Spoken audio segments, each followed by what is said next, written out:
arrinta wada hadallada waxaynu hore uga heshiinay 2012 shirkii London ayaa golayaashana ogolaadeen la wada hadlo shirkaana waxa ka soo baxay inaynu wada hadalno walaba dawladda simana waa talaabadii hore soo hadalkeenu ku bilaabmay wada hadalkeenu wuxuu ku socdaa laba dawladood oo siman waxaan ku dhamaanayaa laba dawladood oo siman wax ka yar soo qaadi mayso ereyga isdhexgalka heshiiska waxaan ku soo galay waxa weeye isdhexgalka siyaasadda la isku dhexgalayo waxa la yiri in aan laga hor imanin wixii aan siyaasadda ahayn ay soo socodka waliba bracket baa la geliyay saddex qodob sportska iyo culture-ka dhaqanka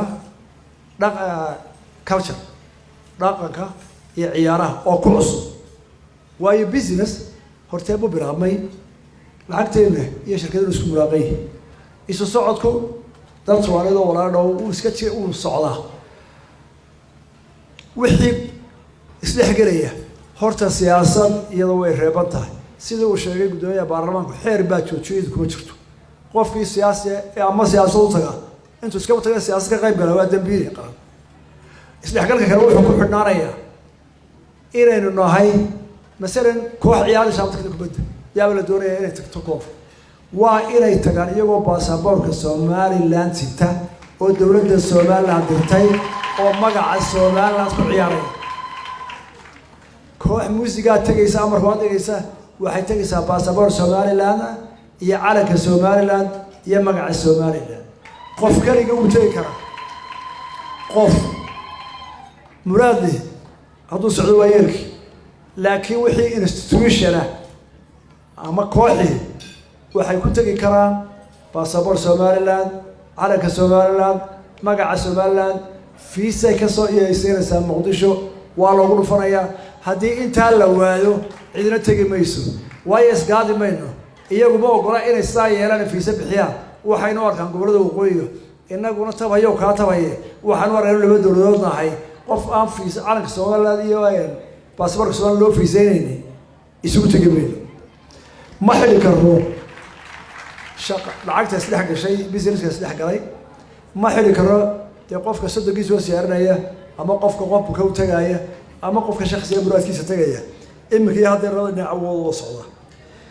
waxaan ku soo gabagabeynayaa waxaan oranayaa Somaliland mar baan la yaabaa dadka baqday ee waxba sanay de horta nimanka waxa dhahnaa xornimadii naga luntay 60kii way luntay raad aynu nahay ninka raacadina dib walba u mara baqdo shakiga ma qaba isaga baadisa doonaya qolada geela raadisa markay socodku dheeraado geelu in badan u maqan yahay saaladay taabtaan saalada geel ayaa la eega markaasay saalo qoyan helaan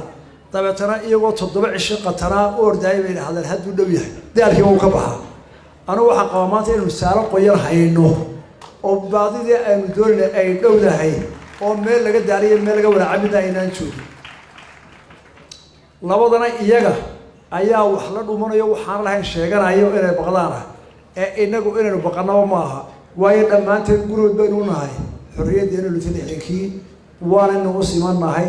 ninna ku eedeyn maayo waxay noo balana midnimo wax wada qabsi baadidoon loo midaysan yahay qarankoo la wada ilaaliyo in la isu dul qaato inaynu mustaqbalkan ka fiican aynu joogno dhawaan gaarno ayaynu bala dhammaanteed wasalaamu calaykum waraxmatullaahi wabarakaatuh